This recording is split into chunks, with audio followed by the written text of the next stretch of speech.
Paksa Mario pakai sepatu branded. Polisi bisa jadi alat kejahatan.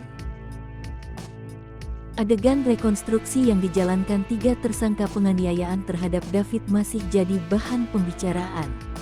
Publik menyoroti pergerakan dan atribut yang dipakai salah satu tersangka, Mario Dandi.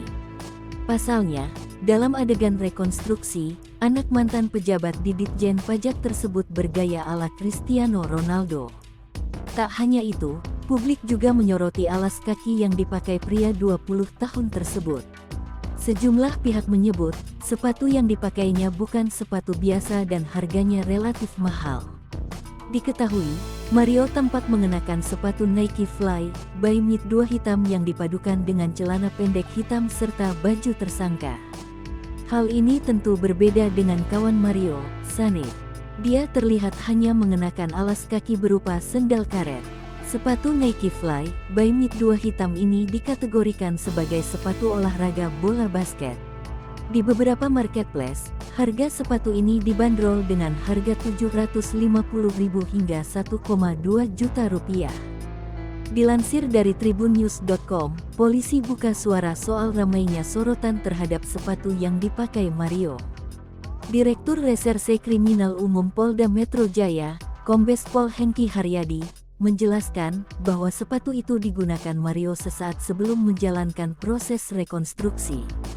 Tak hanya itu, dijelaskan Hengki, bahwa sepatu tersebut sejatinya juga bukan milik Mario melainkan kepunyaan salah satu penyidik atas nama Bribka Heri yang sengaja dipinjamkan saat proses rekonstruksi. Hengki pun menjelaskan, bahwa pada saat kejadian penganiayaan itu, Mario Dandi menggunakan sepatu ketika menendang ke arah kepala dan tengkuk atau leher belakang korban David. Penyidik bisa menganalisis apakah sepatu tersebut merupakan instrumental delik atau alat kejahatan yang bisa berpengaruh terhadap fatalitas luka terhadap korban. Ia pun meminta kepada publik agar jangan berpandangan negatif mengenai persoalan perbedaan alas kaki yang digunakan oleh kedua tersangka tersebut. Penyidik Polda Metro Jaya menggelar rekonstruksi kasus penganiayaan yang dilakukan oleh anak mantan pejabat pajak, Mario Dandi Satrio 20 tahun. Rekonstruksi itu dilakukan di lokasi kejadian di perumahan Green Permata Residence, Ulu Jami, Pesanggerahan, Jakarta Selatan, Jumat tanggal 10 Maret tahun 2023.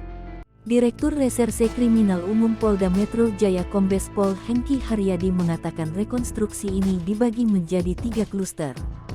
Sementara itu, penyidik Subdit Renakta Ditreskrimum Polda Metro Jaya membeberkan ketiga kluster tersebut. Pertama, adegan yang memeragakan rencana pertemuan Mario dan pacarnya, AG 15 tahun yang merupakan pelaku anak. Selanjutnya, proses saat Mario, Sane Lukas dan AG mendatangi rumah teman korban Kritalino David Ozora 17 tahun, berinisial R di perumahan Green Permata Residence.